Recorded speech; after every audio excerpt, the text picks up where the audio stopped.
they are interconnected.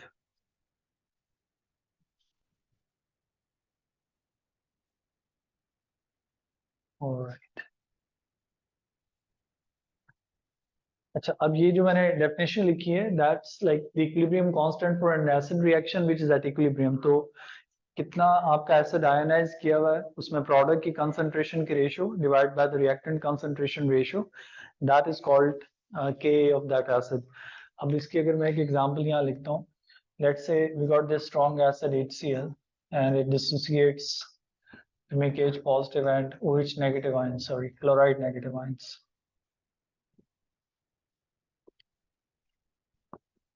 अच्छा, अब इसका अगर आप लिखते हैं इक्विलिब्रियम कांस्टेंट एक्सप्रेशन, तो instead of calling it Kc, now we call it Ka। ठीक है, Kc की जगह इसको हम Ka बोलते हैं। तो K for this reaction will be product concentration upon reactant. तो प्रोडक्ट में we got this H positive chloride negative upon reactant HCl। तो ये इसका K एक्सप्रेशन बन जाएगा। Repeat, it's just another Kc expression which involves concentration, but the only difference is case में हम लोग एसिड को पॉइंट आउट कर रहे हैं या उसको रेफर करते हैं, तो इसलिए C की जगह A हम यूज करते हैं। सो इसके भी कुछ 2-3 पॉइंट्स हैं, टू द पॉइंट, बड़ा आसान कॉन्सेप्ट, इतना मुश्किल नहीं है। तो ये हम कवर करके फिर पीएच पे वापस आएंगे जो हमने कल स्टार्ट किया था। ये तो एक इक्वेशन मैंने लिख के उसका के एक्सप्रेशन लिखा है। उसके बाद जो इम्पोर्टेंट चीज आपको याद रखनी है कि K a has no fixed units. ठीक है, इनफैक्ट जो आपके आयंस हैं एसिड के, some of the acid give 2 hydrogen ions, 3 hydrogen ions. तो हाइड्रोजन आयन की कंसंट्रेशन के साथ इनकी पावर चेंज होती है and so their units change, right. For example इसके एक्सप्रेशन से अगर मैं इसकी यूनिट निकालता हूँ, तो आप देखें square bracket is for concentration sign, right. So it's unit is like mole per dm cube, ये भी मोल per dm cube, mole per dm cube. So one will get cancelled out and this case will be left with mole per dm cube unit. But I repeat, K doesn't have fixed unit. If the concentration of hydrogen ion was square 2 power यहाँ पे, तो ये cancel हो जाएगा, तो मोल per dm cube square बचेगा, that will B mole square DM minus 6। Every time you need to really find out the unit for the K, all the equilibrium constants units are to be found out carefully. KW की fix है, वो कल जो मैंने लिखी थी, because KW का formula fixed है। बाकी इक्विलिब्रियम कांस्टेंट्स में से कुछ ऐसे हैं जिनकी यूनिट होती नहीं है, but most of the equilibrium constants units are not fixed. ठीक है, जैसे KP है, KC है, ये और आगे जितने भी आएंगे। अच्छा, अब इसमें 2-3 चीजें बड़ी आसान है। इनफैक्ट अगर हम उन चीजों को समझ जाएं तो आपका काफी इक्विलिब्रियम में बहुत सी जगहों पे लाइफ इजी हो जाएगी। 1, HCl is a strong acid, right. तो जब भी कोई एसिड स्ट्रॉन्ग होता है, बेस स्ट्रॉन्ग होता है, तो उसमें हम कहते हैं कि द इक्विलिब्रियम लाइज और stage on the right hand side. ठीक है, इसको मैं पॉइंट आउट कर रहा हूँ, इसको मैं बार बार रिपीट करूंगा क्योंकि अगेन बहुत से ट्रिकी कॉन्सेप्ट्स में ये चीज आपको चाहिए होती है। If an acid is strong, तो it's equilibrium lies towards the right hand side. पर strong acid, strong base, highly soluble salts, ठीक है ना, जो बहुत आयोनाइज करते हैं, उनके इक्विलिब्रियम राइट हैंड साइड पे रहते हैं। इसका मतलब ये है कि अगर मेरे पास 100 मॉलिक्यूल्स थे HCl के स्टार्ट में, तो 100 में से भी 90% आयोनाइज करेंगे, 90 आयोनाइज कर रहे हैं, 10 नहीं कर रहे। तो most of the time the molecules और equilibrium stage towards the right hand side, product side पे रहता है। इसका मतलब क्या होगा कि for a strong acid when the concentration of product is higher, तो ये Ka के फार्मूला, जब न्यूमरेटर की वैल्यू लार्ज होगी तो आपका Ka लार्ज होगा। समझ आ रही बात। तो अब अगर मैं Ka की वैल्यू को एसिड की स्ट्रेंथ से लिंक करूं, जो स्ट्रॉन्ग एसिड्स होते हैं, देखें अब एक स्ट्रॉन्ग एसिड जो उसके लिए आपको ये बात तो पता है शुरू से कि इट आयनाइजेस कंप्लीटली, राइट। वो भी ऑल्दो अजम्पशन है, लेकिन हम कहते हैं कंप्लीट आयनाइजेशन करता है। फिर स्ट्रॉन्ग एसिड की पीएच लो होती है। बट अब आप एक एसिड का डिसोसिएशन कांस्टेंट भी पढ़ रहे हैं Ka, so you need to understand कि the Ka value of a strong acid will be large, high होगा, क्योंकि उसमें प्रोडक्ट कंसंट्रेशन लार्ज रहती है। ये बातें मैं लिख दूंगा। इसी तरह अगर वाइस वर्सा है, वीक एसिड है, ऑर्गेनिक एसिड्स आपको पता है वीक होते हैं, तो एक वीक एसिड आयोनाइज तो करता नहीं है, 5% 10% आयोनाइज करेगा। तो वीक एसिड का equilibrium would stay on the left hand side जिधर उसकी कंसंट्रेशन लार्ज है. So for weak acid, when the ionization is poor, reactant concentration will be large, so Ka will be small, right? ये बात याद रखनी है. और again base का भी equilibrium constant है, जिसको हम K भी बोलते हैं, तो वो भी बिल्कुल इसी तरह से उसके भी कॉन्सेप्ट, ऑल्दो वो इतना डिस्कस नहीं होता, वो भी हम इसके बाद ऐड करेंगे. तो ये दो तीन चीजें मैं इनको लिख दूंगा, but before that very quickly, the value of K for an acid is constant at 298 Kelvin. ठीक है, हर एक एसिड का डिसोसिएशन कांस्टेंट साइंटिस्ट 298 केल्विन पे निकालते हैं. तो अगर आप इसको डेफिनेशन में भी ऐड करना चाहें तो एट इक्विलिब्रियम एट 298 केल्विन लिख सकते हैं. Okay, just like Kw, the value of K also gets affected by the temperature change. अब वो चेंज इफेक्ट कैसे होता है? That is Ka again is directly proportional to temperature. और इसको अगर हम एक्सप्लेन करते हैं तो वो कैसे होगा? आप देखें, ये डिसोसिएशन रिएक्शन एसिड का आयनाइजेशन दिखा रहा है, राइट? इसमें अगेन जो मैंने Kw में पूछा था आप लोगों से, आप बताएं फॉरवर्ड रिएक्शन एंडो और एक्सो होगा. लाइक जो आयनाइजेशन ऑफ एसिड है, would it be an exothermic change और एंडोथर्मिक चेंज? एंडोथर्मिक होगा ना, क्योंकि बॉन्ड ब्रेकिंग हो रही है, आयोनाइज हो रहा है. So if my forward reaction is endothermic, then obviously the backward one will be exothermic. Now for any acid, the ionization right hand side direction is an endothermic change. जब मैं temperature increase करूंगा तो acid की ionization fast होगी, increase करेगी. जब increase करेगी equilibrium shift होगा, अगेन प्रोडक्ट कंसंट्रेशन लार्ज होगी, के लार्ज हो जाएगा. तो टेम्परेचर एंड के value for an acid is directly proportional. So every acids के इज डिटरमिन्ड एट 298. इसको भी मैं यहाँ पे लिख देता हूँ. Again increasing temperature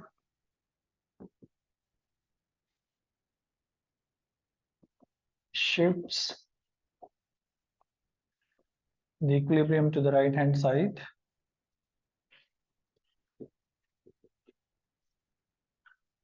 like for this reaction, या किसी भी एसिड के ionisation by the way, thus increasing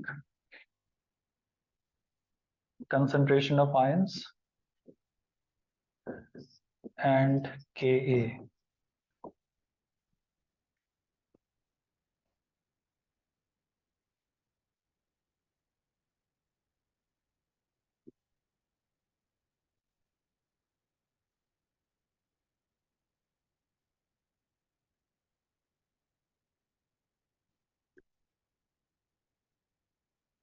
अब देखें, इसको मैं थोड़ा रिकैप करता हूँ, फिर आगे चलते हैं. Ka is an equilibrium constant for an acid ionization reaction.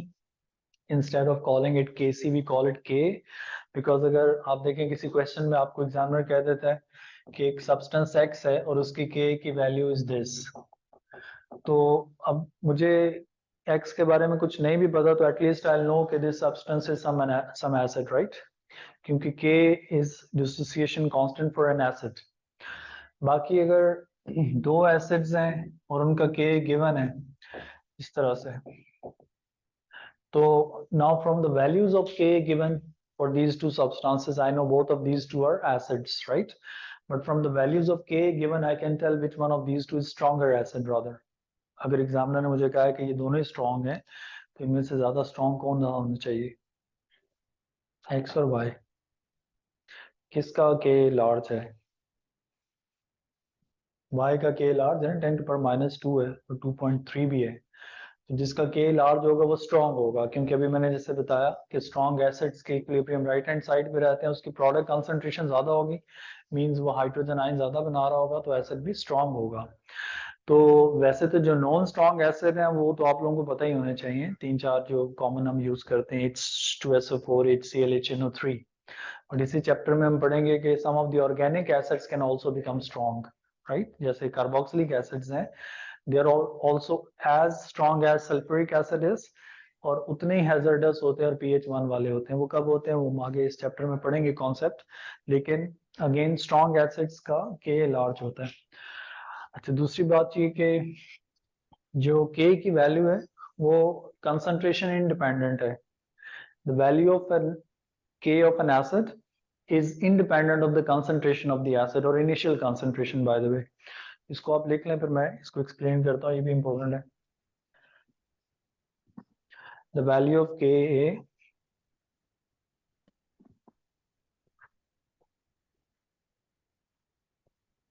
of an acid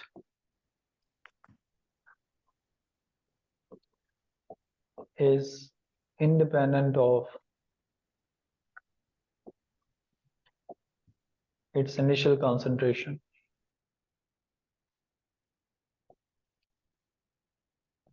जब आप इस तरह से स्क्वायर ब्रैकेट्स में कोई चीज लिख देते हैं, कोई भी वर्ड लिख देते हैं, तो उसको हम पढ़ते हैं concentration of that, तो we'll call it initial concentration. अच्छा, इसकी मीनिंग क्या है वो मैं आपको बताता हूँ थोड़ा आसान करके. देखिए, अगर मेरे पास एक बीकर है, उसमें HCl सॉल्यूशन पड़ा है और वो मैंने इनिशियली लिया 1 mole per dm cube, and then like may be 1 litre था, volume 1 dm cube, and then I had another beaker and that also had 1 dm cube of HCl, but that was like 2 mole per dm cube, right? And the temperature of both the solutions was like 298 Kelvin. Same acid, same volume, same temperature, but concentration of the second beaker is double the first concentration, right? इस point का क्या मतलब है कि HCl इधर है या half concentration भी कर दूं 0.5, उसका जो डिसोसिएशन कांस्टेंट है वो सेम रहेगा, वो चेंज नहीं होगा, राइट? अब क्यों नहीं होगा ये भी समझें. टेम्परेचर से तो वो इफेक्ट हो रहा है, उसकी न्यूमेरिकल वैल्यू इफेक्ट होती है, इसलिए हमने डेफिनेशन में भी 298 केल्विन ऐड कर दिया हुआ है. लेकिन कंसंट्रेशन इनिशियल आप कितनी रखते हैं एसिड की अपनी, उससे फर्क नहीं पड़ता. अब क्यों नहीं पड़ता, बड़ी सिंपल बात है. देखें, अगर मेरे पास कंसंट्रेशन हाफ थी लाइक 1, तो उसका जब इक्विलिब्रियम आएगा तो उस पे जो कंसंट्रेशन में प्रोडक्ट और रिएक्टेंट की कंसंट्रेशन की रेशियो है, that would be same as if it was double the concentration, right? अगर और थोड़ा इजी करके बताऊं, तो अगर ये मेरे पास for example 1 mole per dm cube के केस में प्रोडक्ट कंसंट्रेशन 8 और रिएक्टेंट 4 था, तो के की वैल्यू 2 आएगी. With higher set of concentration, numerator and ये वाली वैल्यू दोनों लार्ज होंगी, तो maybe if it was 16/8 तो भी ये 2 ही आएगा. 16/8 का मतलब है कि with higher concentration of the acid, the concentration of product and reactant would increase in the same ratio. ठीक है ना, जिस रेशियो से मेरा प्रोडक्ट इंक्रीज हुआ उसी रेशियो से रिएक्टेंट कंसंट्रेशन भी लार्ज हो जाएगी, तो कांस्टेंट चेंज नहीं होता. इन शॉर्ट, कोई भी इक्विलिब्रियम कांस्टेंट कंसंट्रेशन इंडिपेंडेंट होता है, ठीक है? वो कंसंट्रेशन चेंज करने से इफेक्ट नहीं होता, सिर्फ टेम्परेचर इफेक्ट करता है. कल भी केसी के लिए मैंने ये बात पूछी थी.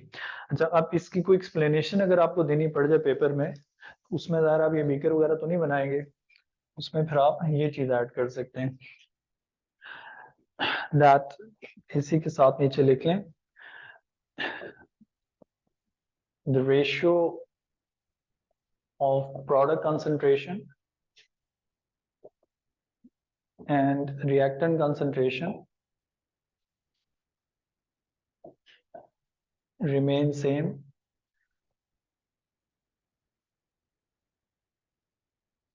with different concentrations of the acid taken initially.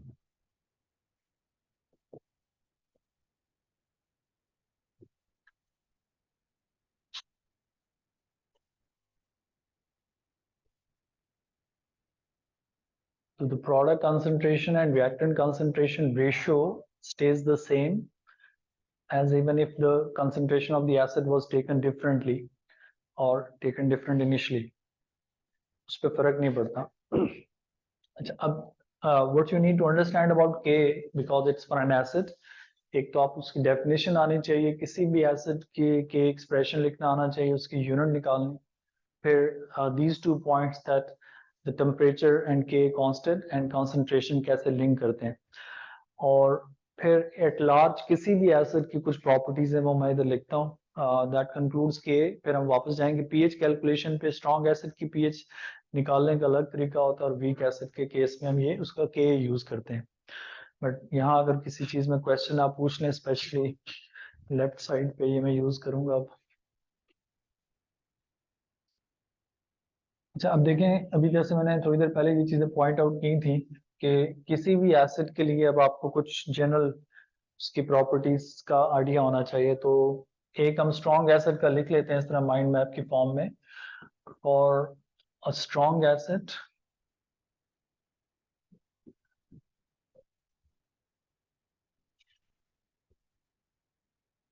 the ionization of the strong acid, concentration of its hydrogen ions, pH value, and its Ka, और एक होता है pKa। इन ब्लैंक्स में हम लोग एक एक वर्ड लिखेंगे, आप ये बना लें, फिर मैं साथ साथ एक्सप्लेन करके लिख दूंगा।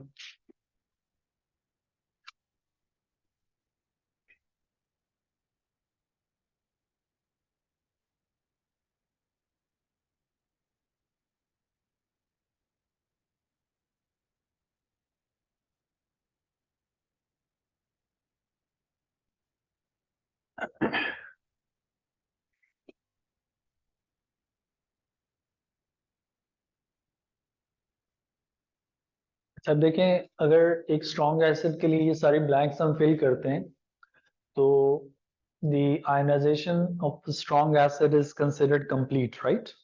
Or full. So it's like complete. And the concentration of hydrogen ion in the strong acid solution will be large, high, great. इस तरह से कोई भी वर्ड हम लिख सकते हैं। और pH again of a strong acid on pH scale will be low, less value 1 2। अब बाय द वे ये जो 3 पॉइंट हैं ये तो technically O level IGCSE student भी बता सकता है। एक स्ट्रॉन्ग एसिड की हाइड्रोजन आयन ज्यादा होते हैं, आयनाइजेशन फुल है, pH कम होती है। But now in A2 you have learn this Ka, और जैसे K होता है इसका Pk भी होता है। अब केमिस्ट्री में जब आप किसी भी चीज का नेगेटिव लॉग लेते हैं तो उसके साथ हम P लगाते हैं, and we read it as that, like negative log of hydrogen ion. जैसे कल मैंने pH का फॉर्मूला लिखा था, नेगेटिव लॉग ऑफ दिस। तो अगर pH is negative log of hydrogen ion, और जब हाइड्रोजन आयन लार्ज थे तो उसका नेगेटिव लॉग लो आता है। तो जब मैं Ka का नेगेटिव लॉग लूंगा, that will be called pKa, right? pK is negative log of K। इसको आप इसके साथ लिख सकते हो ऊपर, it is negative log of K। I repeat, anything that you write P within chemistry, we take it as negative log of that number or quantity or substance. अब जो चीज इसमें आपको समझनी है वो क्या है कि स्ट्रॉन्ग एसिड का K क्या होगा, लार्ज होगा स्मॉल होगा। अभी मैंने एक्सप्लेन किया था थोड़ी देर पहले, strong acids K will be large, क्योंकि उसमें प्रोडक्ट कंसंट्रेशन हाई रहती है, और K is basically ratio between product and reactant concentration. So K of a strong acid is large. अच्छा, अब जब K लार्ज होगा, लार्ज नंबर होगा न्यूमेरिकली, तो जब मैं उसका नेगेटिव लॉग लूंगा तो वो स्मॉल आएगा, ठीक है, जस्ट लाइक pH। सो K इसका लार्ज और pK स्मॉल और लो वैल्यू। तो अब इस सारे को आप वाइस वर्सा कर दें तो वो वीक एसिड के लिए बन जाएगा सब, ठीक है ना? इसके नीचे लिख लें, दोबारा में बनाने की जरूरत नहीं है। It will be vice versa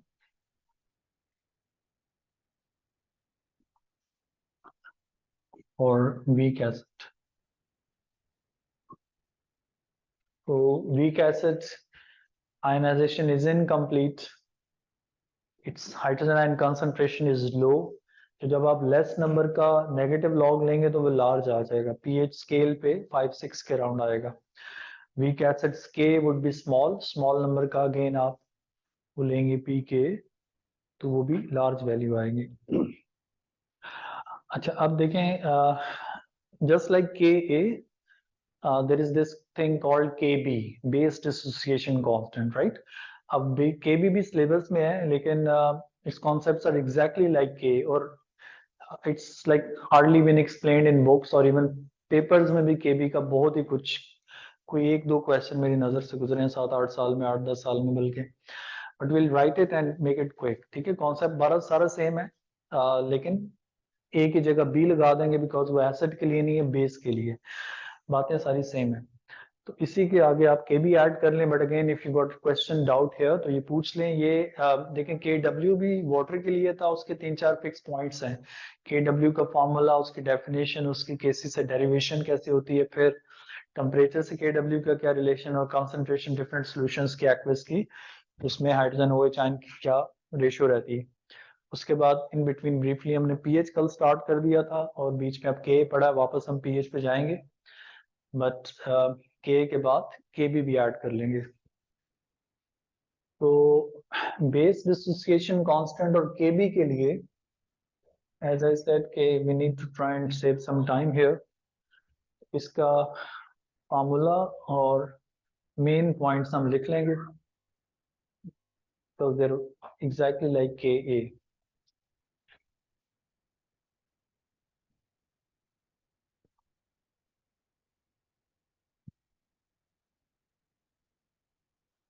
base dissociation constant और के B.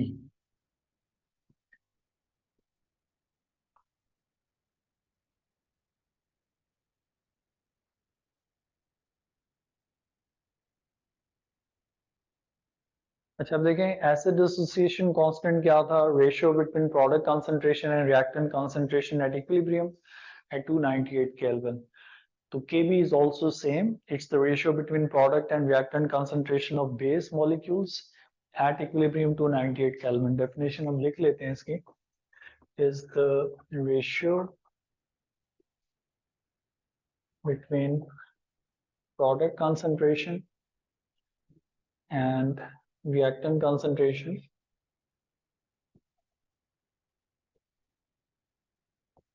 of a reaction involving base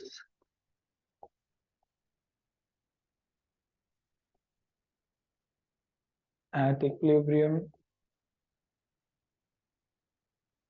and 298 Kelvin.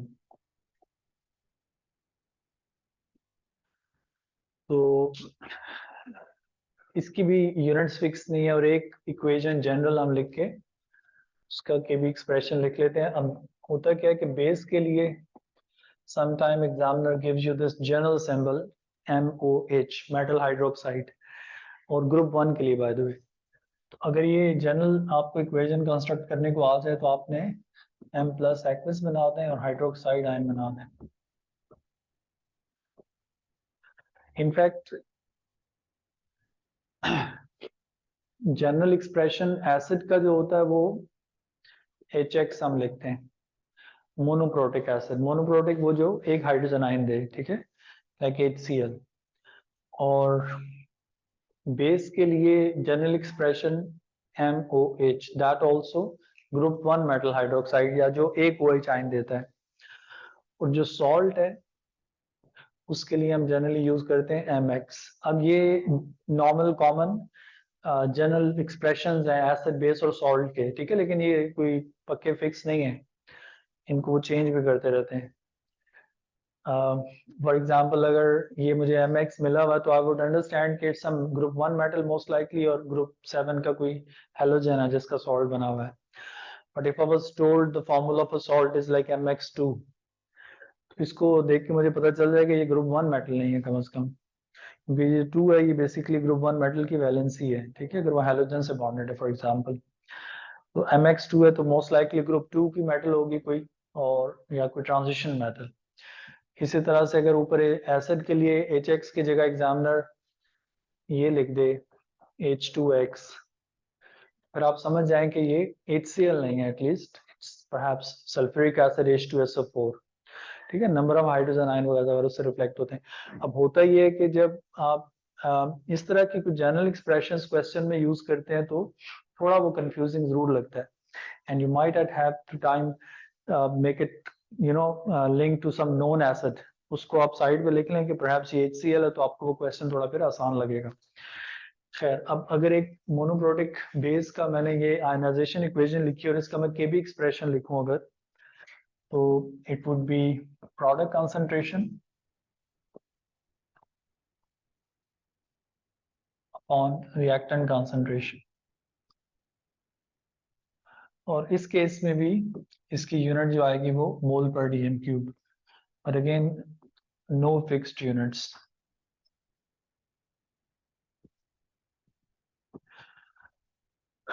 अब ये बिल्कुल वही रेप्लिकेट में कर रहा हूँ पॉइंट्स जो के ए के लिए लिखे थे, तो अब थोड़ा सा इसको हम शॉर्ट करके लिख लेते हैं ताकि we can go to pH concept.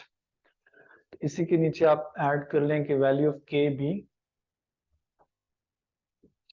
Is directly proportional to temperature, और इसकी भी एक्सप्लेनेशन वही बनेगी जो भी मैंने थोड़ी देर पहले आपको के के लिए बताई थी. Because ionization of base is also an endothermic change, and increasing temperature would increase product concentration, hence Kb would become large. And Kb is independent of initial concentration of base.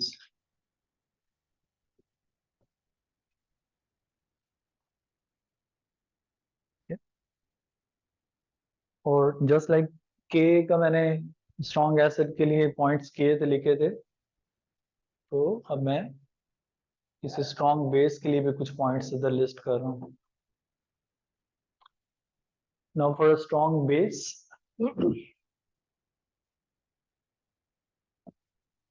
again it's ionization,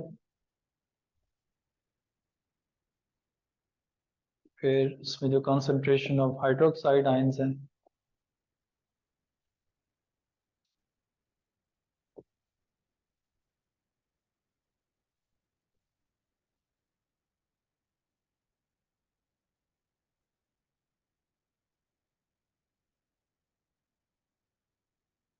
base के लिए other than pH we have pOH also, तो उसको भी हम यहाँ list कर लेंगे. Although even yesterday I pointed out कि जैसे पीएच स्केल होता है वैसे we have this pOH thing also, but not commonly used और अप्लाइड. अब स्ट्रॉन्ग बेस के लिए हम अगर इन पॉइंट्स और ब्लैंक्स को फिल करते हैं, देखिए स्ट्रॉन्ग बेस में आयनाइजेशन अगेन कंप्लीट होगी, fully ionized करता है, although we take this assumption. And strong base में hydroxide ion concentration would also be large.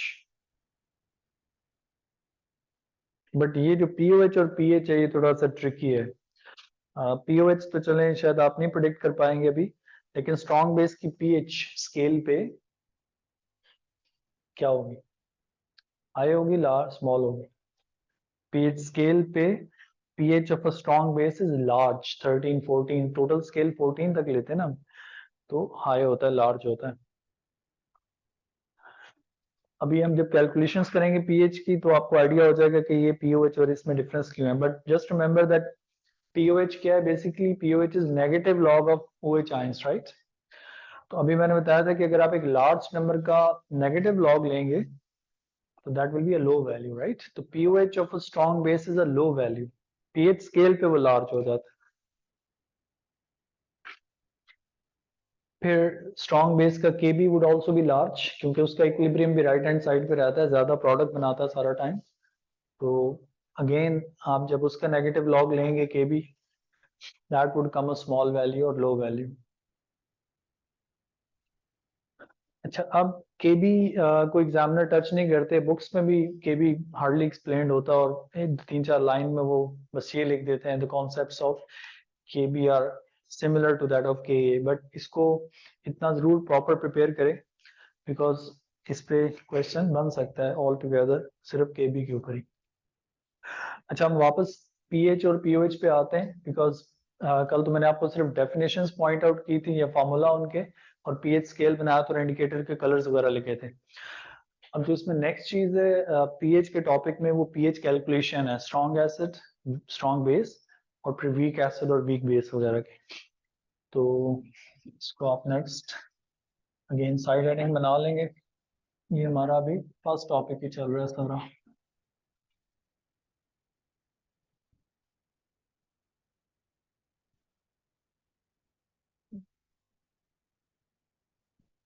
Alright, तो फाइंडिंग पीएच। अच्छा, पीएच कैलकुलेट करने के लिए again I just write down those formulas I wrote yesterday. So pH is like negative log of H positive and POH is negative log of OH negative ions, और फिर pH plus POH together makes up 14. ठीक है, ये भी कल मैंने आपको बताया था कैसे न्यूट्रल सॉल्यूशन से बनता है ये फॉर्मूला। ये तीन आपको याद रखना होंगे। और दूसरा, इसमें जो फर्स्ट पार्ट है पीएच कैलकुलेशन में, that is finding pH of strong acid base.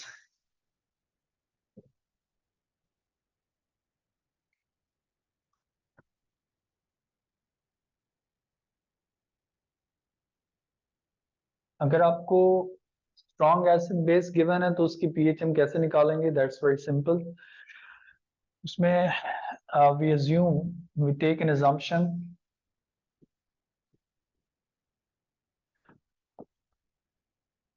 that strong acid or base ionizes completely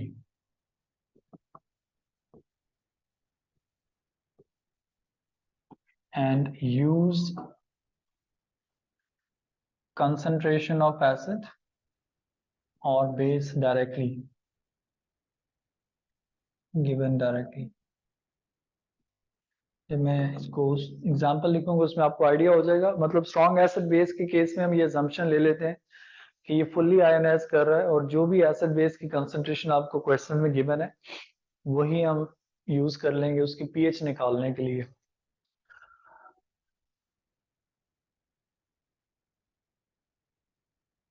अच्छा, अब इसकी एग्जांपल अगर हम इधर ऐड कर लें एक, देखें अगर हमारे पास HCl है of 0.1 mole per dm cube concentration,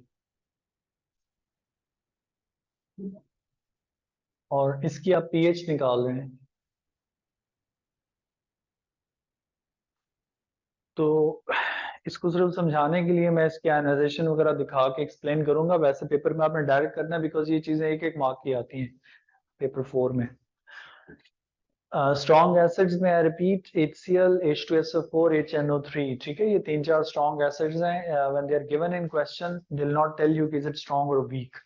कोई अननोन एसिड आ जाए तो उसका कोई हिंट एग्जामिनर आपको दे देता है कि this acid ionizes completely in water, और this acid resembles sulfuric acid, or the dissociation constant K of this acid is very large। तो इन बातों से मुझे पता चल जाएगा कि वो कोई स्ट्रॉन्ग एसिड है। अच्छा, जब आपको एसिड है उसकी कंसंट्रेशन मिली है 0.1 मोल, तो आप बेसिकली पीएच निकालने के लिए तो नेगेटिव लॉग लेंगे H पॉजिटिव आयन का, राइट? तो you need H positive ion concentration, and this equation tells me the ratio between acid and H positive ion, right? 1:1। Like जितना एसिड है उतनी हाइड्रोजन आयन, बिकॉज हम fully suppose कर रहे हैं कि फुल्ली आयोनाइज कर रहे हैं। अब क्वेश्चन में जो मुझे HCl की कंसंट्रेशन मिली है वो 0.1 है, तो this would also be 0.1, right? Now once you get the concentration of hydrogen ion from this ratio method, ये वर्किंग तो सिर्फ समझाने के लिए मैंने की है, वैसे इसको देख के नजर आता है कि इससे हाइड्रोजन आयन भी इक्वल आएंगे 0.1। अब मैं इसका नेगेटिव लॉग ले लूंगा, negative log of hydrogen ion concentration 0.1, तो ये मेरे पास जो वैल्यू आएगी, it might not fit to the pH scale that you are familiar with, but आपने उसे घबराना नहीं है, लिख दें जो नेगेटिव लॉग से वैल्यू आती है।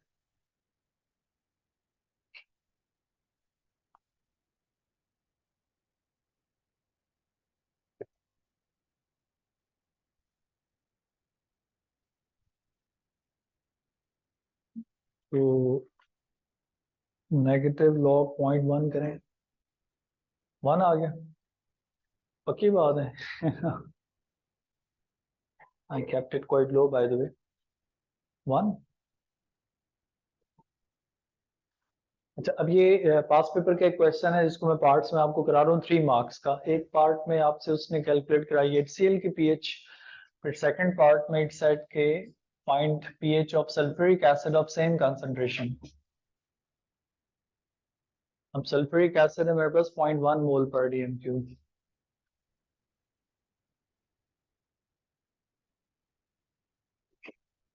अब अगर मुझे सल्फ्यूरिक एसिड की पीएच निकालनी है तो आप देखें sulphuric acid is also strong acid, but when it would ionise it forms double the amount of hydrogen ions, right.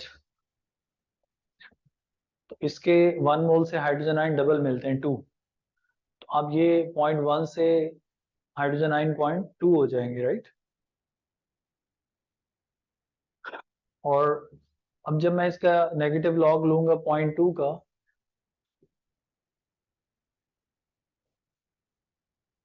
वो 2 आ जाएगा, आना चाहिए। माइनस थोड़ा डाउटफुल है, 0.03 में लिख देता हूँ या 0.3 लिख देता हूँ। 0.6, हाँ ये ठीक वैल्यू है, 0.6 या 0.5 के पास आना चाहिए था। चेक कर लें मैं सही तरह। 6.9, 6.9 को फिर हम 7 लिखेंगे। 6.9 आया आपका, बस फिर उसको या 6.9 लिखें या 7 लिखें। अच्छा, अब आप एक चीज नोट करें, देखें पीएच स्केल हमने राउंडेड ऑफ लिया हुआ है 1 to 14, right, but just remember that on that scale lower the value stronger the acid. अब नोटिस में करने वाली बात क्या है कि HCl की जब कंसंट्रेशन थी 0.1, उसकी pH आ गई 1, but sulfuric acid of same concentration gave me a lesser pH from that, so lesser the pH stronger the acid।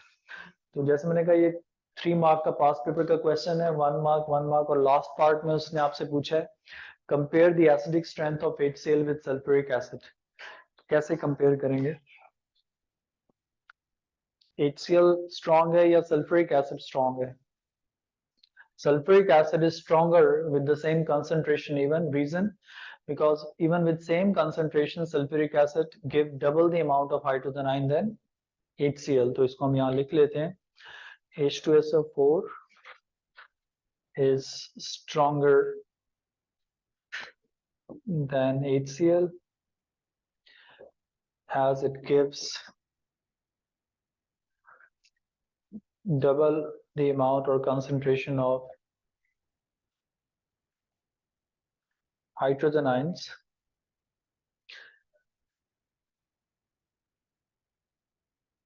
बस ये काफी है, इसमें डबल अमाउंट है या कंसंट्रेशन हाइड्रोजन आयन की कंपेयर टू HCl, राइट।